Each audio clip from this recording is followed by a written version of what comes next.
Hey y'all, welcome back to Poplar Creek Farm. It is only 9 a.m. It is May 31st. It is upstate New York, Zone 5B. We are probably about 70 degrees already, and we're gonna hit almost 90 today. And we're gonna hit almost 90 tomorrow, possibly actually hit 90 tomorrow, as well as Friday. And we still haven't had any rain. It's still so dry. I mean, you can see we mowed probably a week ago, and nothing's growing back. It's dust. Our soil is dust at this point. There's nothing left. It's just so dry. We need a couple of days of steady but slow rain, not a soaker. There's a chance of rain. The forecast on my phone isn't showing any, but on the local news station, they're saying there's a chance of rain for Friday and Saturday, Friday evening, Saturday morning. We'll see. It's like a passing shower, but honestly, anything would be better than nothing. It has just been ridiculous. But I want to give you guys some updates, take you around the farm, show you guys some things we've been working on before it gets too hot out. So tomorrow, June 1st, which is also my son's 8th birthday, is our first ever Clinton Farmers Market. It is 10 to 4 in Clinton, right in downtown Clinton. And if you guys are local, please come out and stop by. I'm so excited for it. It's gonna be a hot one. I have a fan that I need to get the batteries charged for so that we have that for tomorrow. It's actually a misting fan, but we primarily just use it as a fan, and it's amazing. Really good investment for farmers markets.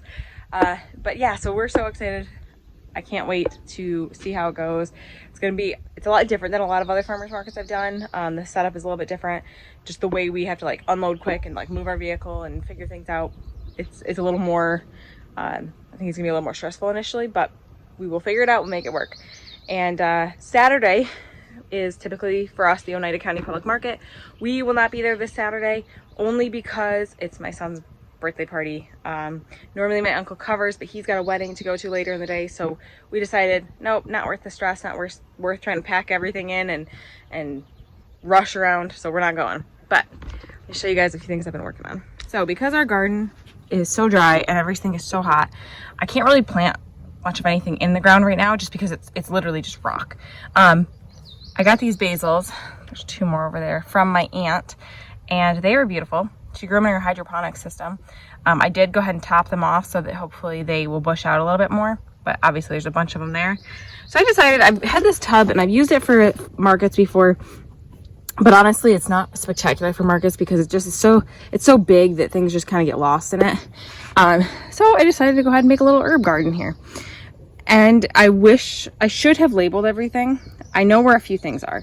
So obviously basil. This is cilantro here. And this is parsley here because I wanted them to be a little bit separated so that I knew what was what because they look very similar. And then I have oregano, sage, and thyme as well. But which one of these is which, I have no idea. I just planted like a couple seeds in each little section. So we're gonna have a little herb garden on the patio, which I think is perfect just because, or on the porch, because we can come out of the kitchen and pick some herbs to cook with. So our meat chicks are 2.5 weeks old. And because it's so warm, we decided to just go ahead and move them out onto pasture. It's plenty warm for them out here, so they're out here enjoying it. They are happy as can be. I gotta get them a little more food. You guys are happy. So we made these hoop chicken tractors. They have cattle panels up and over, and then we just use tarping. And they're not super light, they're not super easy to move. We have 2 of them. We typically use 2, but this year I'm not sure if we're gonna actually use that one. There's 55 in here, so we may have to separate them as they get a little bit bigger. But it's about, I think it's 7 feet by 8 feet is the dimensions, and we just use this dolly that we made to kind of pick it up and drag it. And overall, it works really good. We've had good luck with it. One of the big things I'm doing today is getting in here and weeding. I have to weed whack the rows because you can see they're just full of like milkweed and some of that's just cover cropping. I have some winter rye that's still growing, but it's so dry. My radishes are just about ready to pick though, so that'll have for this week. Normally, when I'm out walking the farm, you see our laying hens running around. They chase me, not chase, but follow me everywhere. They are on lockdown because they're little stinker butts. So, and I've shown them before, we had 2 pet bunnies. They were had by my sisters, and when she moved into an apartment, she couldn't have them anymore, so we went ahead and took them and kept them here. We had them in a little chicken tractor, bunny tractor, I guess, and for a while, and they would roam, you know, we had them out on pasture here. In the winter, they would go in the chicken coop, and they had a little hutch in there. Well, the hutch broke. Like, there was a part of the back metal that just kept coming off, or the fencing that kept coming off, and they just kept getting out. But they would go in at night, so we just let them free range, and they were doing really well. They were not young. Jack, who was the father of the other one, was probably 10 years old. I mean, he was old. We had him for probably 2 years. My sister had him for 2 or 3 years before that. My aunt had him for a few years before that, and before that, somebody else had him. And I think even before that, somebody else had him. He'd been moved around a lot. Super sweet bunny. Really, really like just friendly. Let you pet him. He was really cute. And his son Oreo was the other one we had, but he was also older. So we let them free range. There was nights where they wouldn't go in, and I couldn't really fight them. Bunnies are pretty fast. Jack was not fast, so I could catch him most of the time. But every morning they were there, so I didn't really do anything about it. It didn't really bother me to have them out.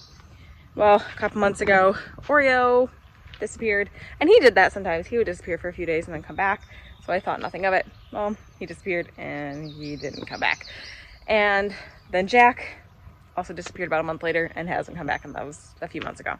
So they're long gone, which is fine. They were just, you know, pets, and we just let them live out their lives here. And all that to say, we removed their bunny hutch from the coop, which the chickens had been laying in that quite a bit.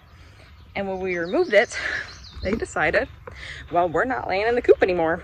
I would get out of 20 to 25 laying hens that were actively like old enough to be laying. I was getting like 4 to 6 eggs a day, sometimes 7, the most, where I had been getting 16 eggs a day before. So they were laying in the woods probably. We still have not found a clutch of eggs, but I guarantee there's a giant clutch of eggs somewhere, and I just haven't found it. So they're on lockdown. We've tried locking them down a couple times, but we have windows in there, and they're like kind of like these, but they slide sideways, and the chickens can knock the screen out. So they would knock the screen out and then get out. And so we have the windows mostly shut. I had foam board insulation up on the top so that in the winter there wasn't any breeze coming through. I took that out, and it will create a cross breeze through the coop, which is good. But they're gonna be locked down for 3 to 4 days to make sure they start laying in the coop again. And I walked down here to show you guys my cherry trees. So these 2 are cherry trees. One is a Bing cherry, and one is, so that's a sweet cherry. And the other one is a dwarf Montmorency tree.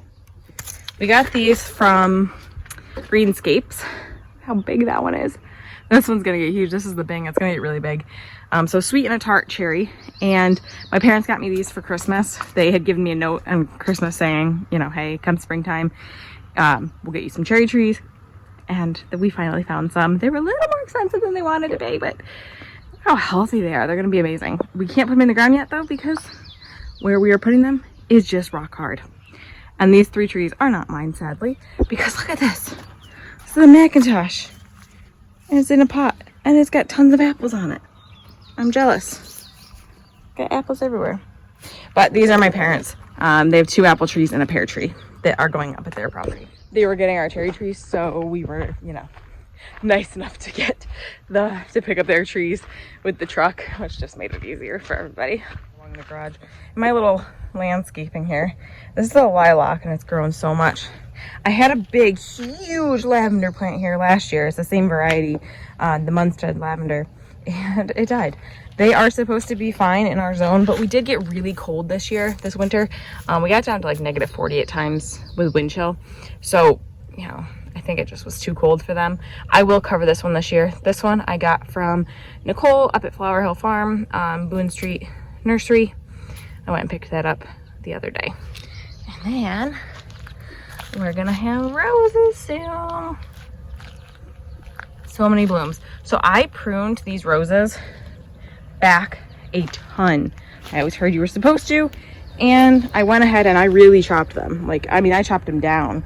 I chopped all the newer growth and I chopped them down to a very small little plant.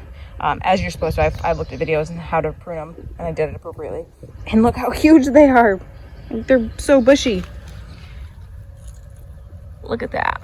That color does not at all like show. I mean, it is so much brighter in person. It's so crazy. It looks like red on the camera almost, but it was like a neon pink. It's so pretty. I'm gonna stand in the shade. I'm gonna stand in the shade so I can actually see what I'm doing. I can't see anything right now. It's so bright. I really should have put my contacts in and put sunglasses on, but it's okay. So I just want to give you guys a few updates on things that are going around here. We are going to be really busy the next few weeks. Like I said, drip irrigation is going to go in hopefully Friday. That's going to be a huge learning curve for us. We've never done drip irrigation, and so we'll see how that works. And I'll do as much videoing as I can, but it's not going to be a tutorial because we have no idea what we're doing. We're just kind of figuring it out as we go. So thank you guys so much for hanging out with me today. Remember, we're growing today for a better tomorrow. Please like and subscribe and join me on the next one.